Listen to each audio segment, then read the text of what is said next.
আসসালামু আলাইকুম। আশা করছি সকলে খুব ভালো রয়েছেন।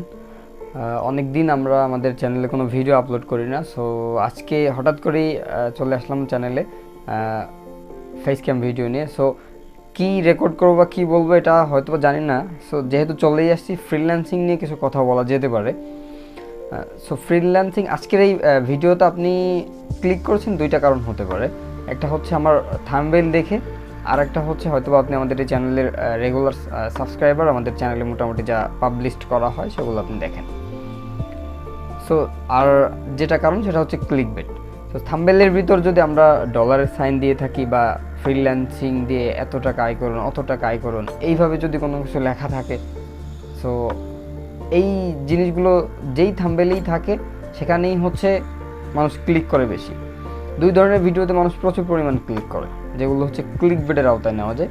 একটা হচ্ছে এই ডলারের সাইন থাকা বা ইনকাম করুন এই বিষয়ক ভিডিও, আর আরেকটা হচ্ছে বিভিন্ন সেলিব্রিটিদের দিয়ে, যেমন অমুক সেলিব্রিটি কী করলো দেখুন, হ্যান ত্যান এদিক সেদিক, এই ধরনের যে হাবিজাবি যে ভিডিওগুলো থাকে, যে থাম্বনেইলগুলো তৈরি করে, এইগুলোতে প্রচুর পরিমাণ ক্লিক করে।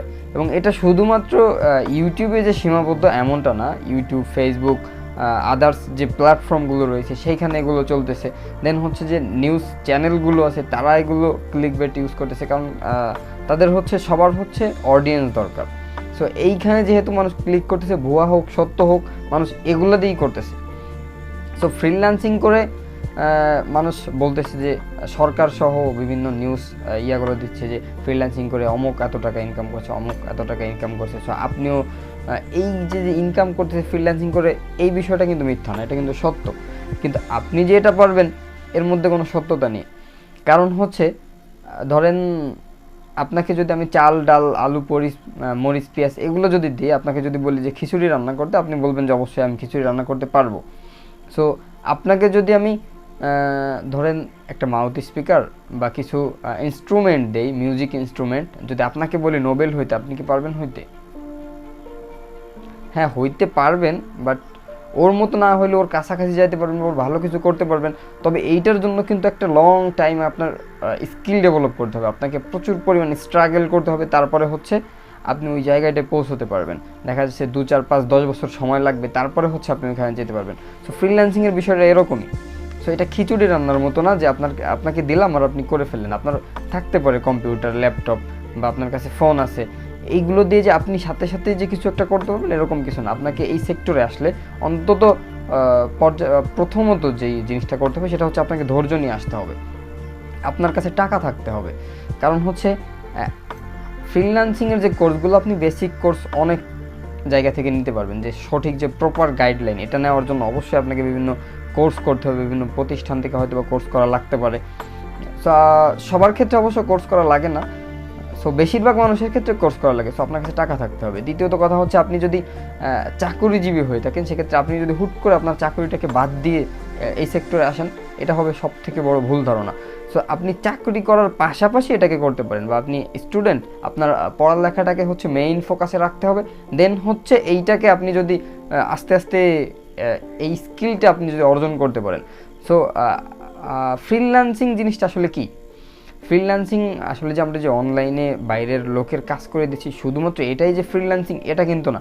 ধরুন আমরা যদি বাংলাদেশের পোশাক শিল্পের জন্য বাংলাদেশ কিন্তু বিখ্যাত। সো বাংলাদেশ থেকে বিভিন্ন পোশাক তৈরি হয়ে এগুলো ধরেন বাইরে সেল হচ্ছে। ধরেন আমেরিকার একজন হচ্ছে বায়ার, একজন লোক, উনি হচ্ছে বাংলাদেশের একটা ফ্যাক্টরিতে পোশাক তৈরি করার জন্য উনি এসে যদি অর্ডার দিয়ে যায়, এই ক্ষেত্রে উনি এইখান থেকে যে অর্ডার দিচ্ছে, এখান থেকে যেই কোম্পানিকে অর্ডার দিচ্ছে, এই কোম্পানি হচ্ছে ফ্রিল্যান্সার, এবং হচ্ছে যিনি যে অর্ডারটা দিয়েছেন উনি হচ্ছে আউটসোর্সার। উনি হচ্ছে এখান থেকে নিয়ে যাচ্ছে আউটসোর্স করে, এটা হচ্ছে উনি আউটসোর্সার। আর হচ্ছে যিনি তৈরি করে দিচ্ছে তিনি হচ্ছে ফ্রিল্যান্সার। সো ফ্রিল্যান্সিং সেক্টরেও এই জিনিসটা অনলাইন ভিত্তিক যেটা করা হয় সেটা হচ্ছে, ধরেন আপনি একজন লোগো ডিজাইনার বা গ্রাফিক ডিজাইনার। সো আপনি কী করলেন, আপনাকে একটা কোম্পানি, ধরেন যে কেউ একজন একটা কোম্পানি তৈরি করবে, সেখানে হচ্ছে তার একটা লোগো প্রয়োজন। সো সে লোগো করার জন্য অনলাইন থেকে আপনাকে হায়ার করলো, আপনি একজন লোগো ডিজাইনার হিসেবে। সো এই ক্ষেত্রে আপনি যে লোগো তৈরি করে দিচ্ছেন, অথবা অন্য অন্য সেক্টর থাকতে পারে, ধরেন যেমন ওয়েব ডিজাইন আছে, ওয়েব ডেভেলপমেন্ট আছে, তারপরে হচ্ছে ডিজিটাল মার্কেটিংয়ের বিভিন্ন সেক্টর আছে। সো যে হচ্ছে কাজটা করে দেয় সে হচ্ছে ফ্রিল্যান্সার, এবং যে কাজটা করায় না উনি হচ্ছেন এক্ষেত্রে আউটসোর্সার।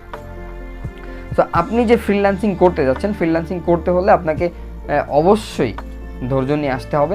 এবং ফ্রিল্যান্সিং সেক্টরটা বর্তমান সময়ে খুব মানে একটা সাড়া ফেলতেছে, এবং বাংলাদেশের অধিকাংশ মানুষ কিন্তু এটার মধ্যে ঝুঁকতেছে। সো আরেকটা কথা আছে যে বাংলাদেশে নাকি ফ্রিল্যান্সারের সংখ্যায় দ্বিতীয় বা 10তম বা যতই হোক, যে বাংলাদেশে ফ্রিল্যান্সারের সংখ্যা অনেক বেশি।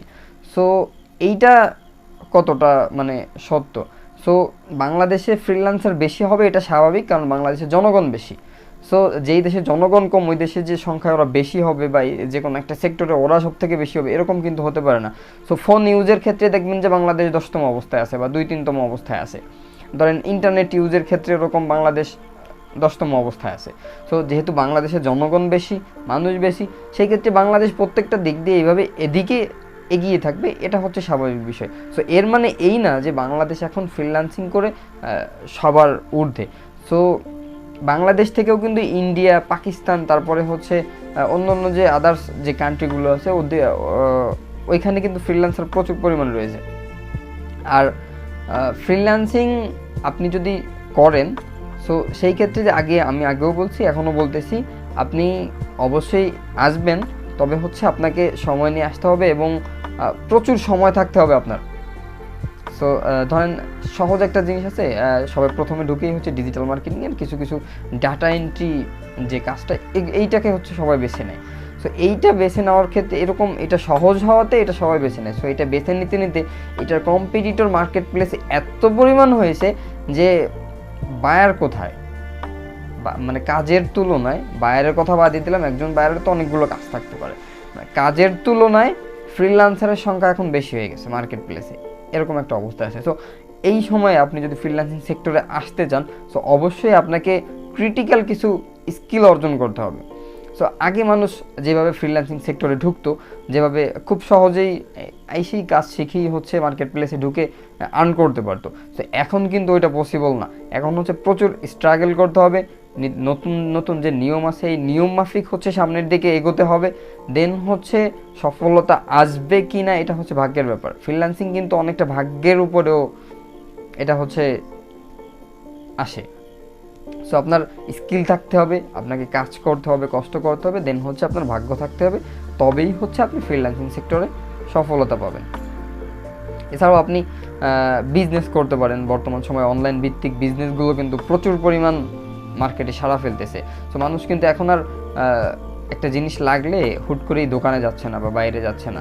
ধরেন আমার এখান থেকে শহরে যেতে 20 মিনিট সময় লাগতে পারে, সো এই 20 মিনিট আমি অন্য কাজ করি, আমি এখানে অর্ডার দিয়ে দিচ্ছি, দেন হচ্ছে একদিন পরে হলো বা বিকালে হলো বা 2 দিন পরে হচ্ছে আমার বাসায় এসে আমাকে দিয়ে যাচ্ছে, আমি দেন হচ্ছে টাকাটা পে করতেছি। সো এই ক্ষেত্রে আমার সময় বাঁচতেছে, আমি অন্য কাজ করতে পারতেছি।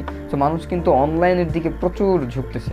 সো এই ক্ষেত্রে আপনি যে কোনো বিজনেস করতে পারেন অনলাইনে। সো আশা করি আপনারা ফ্রিল্যান্সিং সেক্টরে আসবেন এবং হচ্ছে সঠিক পরামর্শ আপনারা নেবেন। আপনারা আরেকটা জিনিস কি, মোটিভেশন, আপনারা যে বাংলাদেশের যে মোটিভেশনগুলো, ফ্রিল্যান্সিং বিষয়ক যে মোটিভেশনগুলো দিয়ে থাকে যারা, সো এই মোটিভেশনগুলো একটু কম শুনবেন, কারণ এটা হচ্ছে মানুষ এই মোটিভেশনগুলো শুনতে শুনতে হচ্ছে মানে একটা অন্ধের মতো অবস্থা, যেটা হচ্ছে আপনি জানতেছেন না যে আসলে কি, মানে মানুষ বলতেছে যে ফ্রিল্যান্সিং করে এত টাকা ইনকাম করুন, অত টাকা ইনকাম করুন, প্রতিদিন এত টাকা ইনকাম, এইটা দেখেই হুট করে আপনি চলে আসবেন না। সো আগে আপনাকে এই বিষয়গুলো জানতে হবে যে আপনি এই বিষয়টা পারবেন কি পারবেন না। সো এই বিষয়গুলো কিন্তু সবার জন্য সুইটেবল না। সো আমার জন্য সুইটেবল হতে পারে, আপনার জন্য নাও হতে পারে, বা আপনার জন্য হতে পারে, আমার জন্য নাও হতে পারে। সো এই বিষয়টা লক্ষ্য রেখে আগে হচ্ছে আপনি এই বিস্তারিত সম্পর্কে জানবেন, তারপরে হচ্ছে এই সেক্টরে আসবেন।